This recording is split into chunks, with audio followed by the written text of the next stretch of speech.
প্রিয় কৃষি ডিপ্লোমাধারী, বছরের 3টা দিন কিন্তু চলে গেছে অলরেডি।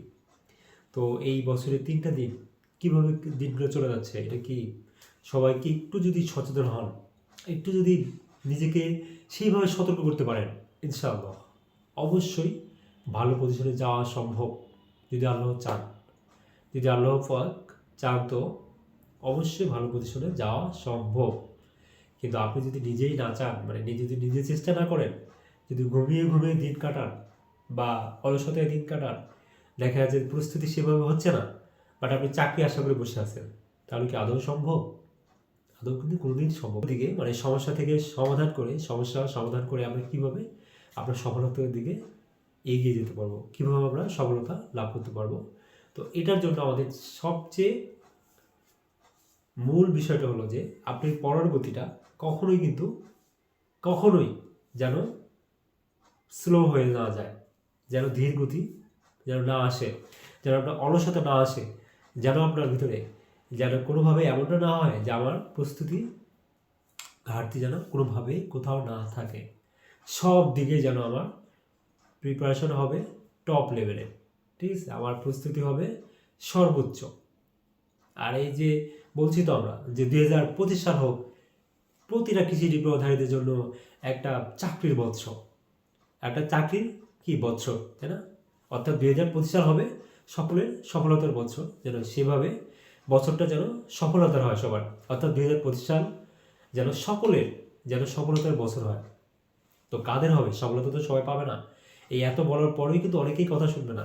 অনেকে কি করবে, মানে দেখা যাচ্ছে যে তার যে তার যে অ্যাক্টিভিটি, তার যে প্রতিদিনের কাজ, মানে এক কথা সে যে তার সফলতার জন্য যা করা দরকার সে সেটা করবে না।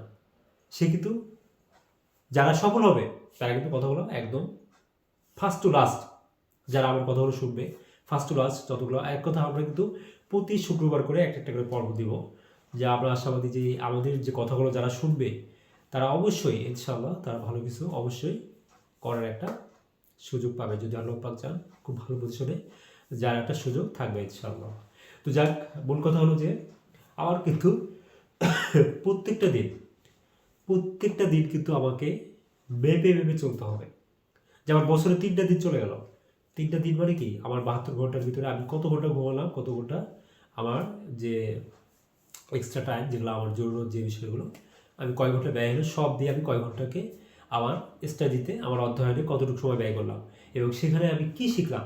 আমি যে খালি বই নিয়ে বসে থাকলাম এরকম বিষয়টা, এরকম যদি হয় তাহলে কিন্তু সফলতা কখনোই সম্ভব না। আসলে অবশ্যই আপনাকে যেহেতু প্রতিটা দিন আপনাকে সকালে উঠেই প্রথমে বা তার আগের দিনেই আমি প্রথমে একটা রুটিন করব, যে আমি আগামীকাল কী করবো সারাদিনে, সকাল কখন ভাবতে করবো, কয়টার সময় কী করবো, একদম পুরোপুরি কিন্তু আমার একটা চার্ট থাকবে, আমার একটা রুটিন থাকবে যে আমি আগামীকালকে কী করব, আমি সকাল কয়টায় ঘুরতে করবো, কোথায় যাব, কি করব, আমি কতটুকু করবো, এভরিথিং প্রতিটা বিষয় কিন্তু আমাকে এটা মেপে আমাকে চলতে হবে, ঠিক আছে। এক কথা প্রতিটা বিষয় যেন আমি কোনোভাবেই আমার যেন যে আমি যে রুটিনটা লিখলাম তার আগের দিন যেটা মানে আজকে আমি কী করবো, গতকালকে যেটা আমি লিখেছিলাম আদৌ কি আমি সারাদিন কাজগুলো করছি, আমি যতটুকু স্টাডি করা দরকার, কোন সাবজেক্টে আমি হাত দিব। তো যাক, আমরা এই বিষয়টি নিয়ে কিন্তু আমরা আবারও কিন্তু প্রতি শুক্রবারে বিভিন্ন আমরা এক কথা আমাদের প্রতিটা পর্ব যারা দেখবে, মানে আমরা প্রতি শুক্রবার করে একটা করে নতুন আমাদের যে পর্বগুলো আপনার যে স্টার্ট নিয়ে আমরা সফলতার গল্প নিয়ে যে পর্বগুলো, এক কথা সফল হওয়ার যে উপায়, দিনকে আপনি ধরে নিন যে আপনার এই পরিশ্রম যেন আপনাকে আল্লাহ পাক সফলতার দিকে নিয়ে যায়, সৃষ্টিকর্তা যেন আপনাকে সফলতার দিকে নিয়ে যায়। তো এই 2025 সালকে সবাই ধরে নেন যে আপনার সফলতার বছর হিসাবে। যারা ষষ্ঠ পর্ব আছে তারাও কিন্তু পড়াশোনা শুরু করতে পারেন, এবং যারা অষ্টম পর্ব রয়েছেন তারাও কিন্তু ঝড় তুলতে পারেন, মানে যাদের চাকরি দরকার তারা সেভাবে প্রস্তুতি নেন। আর যারা যারা ষষ্ঠ পর্ব রয়েছেন তারাও কিন্তু প্রস্তুতি শুরু করতে পারেন আপনার একাডেমিক পড়ার পাশাপাশি, প্লাস যারা অষ্টম পর্বে যারা মাঠ সংযুক্তি প্রশিক্ষণ করে রয়েছেন তারাও কিন্তু পড়াশোনা শুরু করতে পারেন কঠোরভাবে, একদম আজকে থেকেই সেইভাবে লেগে পড়েন। আর প্রতিটা দিন, আর যারা বের হয়েছে বিশেষ করে যারা 2010 সাল থেকে এই যে 2025 সাল অর্থাৎ যাদের বয়স এখনও 32 বছরের ভিতরে রয়েছে প্রত্যেকেই, অর্থাৎ যাদের বয়স 32 বছরের ভিতরে রয়েছে প্রত্যেকেই ঝড় তোলেন। প্রত্যেকটা দিনের পড়াশোনা যেন আপনাকে সেইভাবে করেন, একদম প্রতিটা পড়ায় কিন্তু সাজানো গোছানো যেন হয়, প্রত্যেকটা বিষয় সেভাবে মেনে চলেন। এবং 2025 সালকে ধরে নেন যে আপনার চাকরির বছর হিসাবে। তো যাক, আমি এটাই বলবো যে নিজেকে তৈরি করার কিন্তু প্রতিটা মিনিট আপনি কাজে লাগান। আসলে দেখেন যে আমরা সফলতা চাই, কিন্তু সফলতার জন্য যে কাজ করা দরকার এটা কিন্তু করি না, আমরা কোনোভাবেই করতে চাই না। এটা কিন্তু একটা ব্যর্থ হওয়ার একটা মূল কারণ। সফলতা ঠিকই চাচ্ছি আমরা, বাট সফলতা করার জন্য যে সফল হওয়ার জন্য যে কাজগুলো করা দরকার সেইগুলো কিন্তু আমরা করতেছি না। তাহলে কি আদৌ সফলতা আসবে? আমরা কি সফলতা পাবো? কোনোদিন সম্ভব না, নেভার কখনোই, কিন্তু নেভার কখনোই সফলতা আসবে না। তো যাক, মূল কথা, যেহেতু আপনাদের সামনে কিন্তু নিবন্ধন সার্কুলার আসতেছে, তো নিবন্ধনটা হয়ে গেলে কিন্তু এখানে কিন্তু একটা বিশাল সুযোগ আপনাদের চাকরি পাওয়ার। আসলে চাকরির অভাব নাই। আপনি যদি তৈরি হতে পারেন, চাকরির পিছনে আপনাকে ছুটতে হবে না, চাকরি আপনার পিছনে ছুটবে। মানে বিষয়টা হচ্ছে যে আপনি একবার তৈরি হয়ে গেলে দেখবেন আপনার পার্ট টু পার্ট আপনার বিভিন্ন জায়গায় চাকরিতে আপনি দেখা যাচ্ছে যে ভাইবা দিচ্ছেন, আপনার তো অভিজ্ঞতা করলে একটা না একটা হয়ে যাবে। তো দেখেন, আবার দেখেন অনেকে আছে যে শুধুমাত্র আমাদের ডিপ্লোমা দিয়ে যতগুলো সেক্টর আছে সেগুলোতে আবেদন করেন। অনেকে কিন্তু যদিও যোগ্যতা থাকা সত্ত্বেও অনেক অন্যান্য ডিপার্টমেন্টে আবেদন করতে জানি না, কিন্তু এটা আসলে একটা বহু পদক্ষেপ। কারণ আপনার কিন্তু পরিস্থিতি কিন্তু পড়াশোনার মধ্যে একটাই, হয়তো আপনার টেকনিক্যাল সাবজেক্টটা বাদে বাংলা ইংরেজি সাধারণ জ্ঞান, বাংলা ইংরেজি সাধারণ জ্ঞান সবই কিন্তু এক, তাহলে আপনি কেন পড়বেন না? আপনাকে কিন্তু অবশ্যই সেভাবে আগাতে হবে।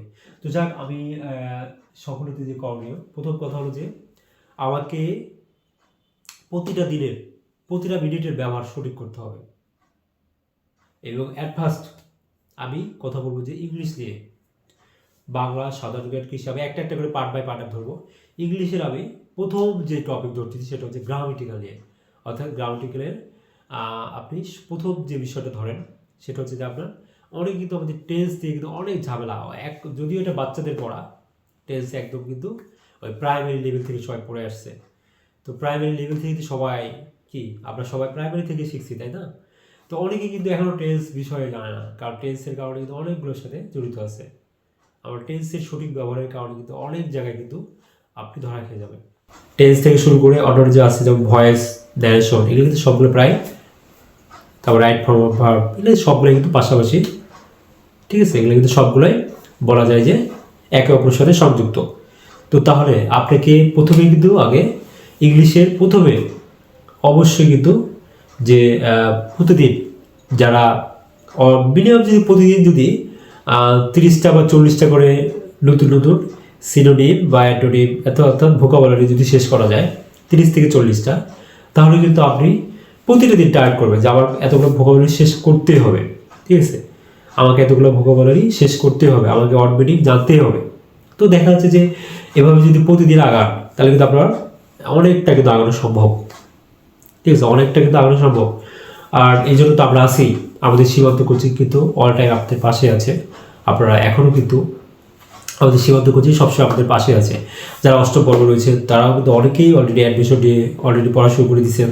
এবং যারা আছে যেসব যারা অলরেডি অর্থাৎ 2010 সাল থেকে 2024 সাল পর্যন্ত, অর্থাৎ যারা অবশ্যই কিছু অফিসে আবেদন করার সুযোগ পাইছে, ঠিক আছে, তারা কিন্তু ভর্তি হওয়ার সুযোগ পাবে, সমস্যা নেই, সবাই ভর্তি হতে পারবেন। এক কথা শেষ যে ষষ্ঠ পর্ব থেকে অষ্টম পর্ব বা যারা ডিপ্লোমা থেকে বের হয়েছেন অনেকদিন আগে তারাও সবাই ভর্তি হতে পারবেন।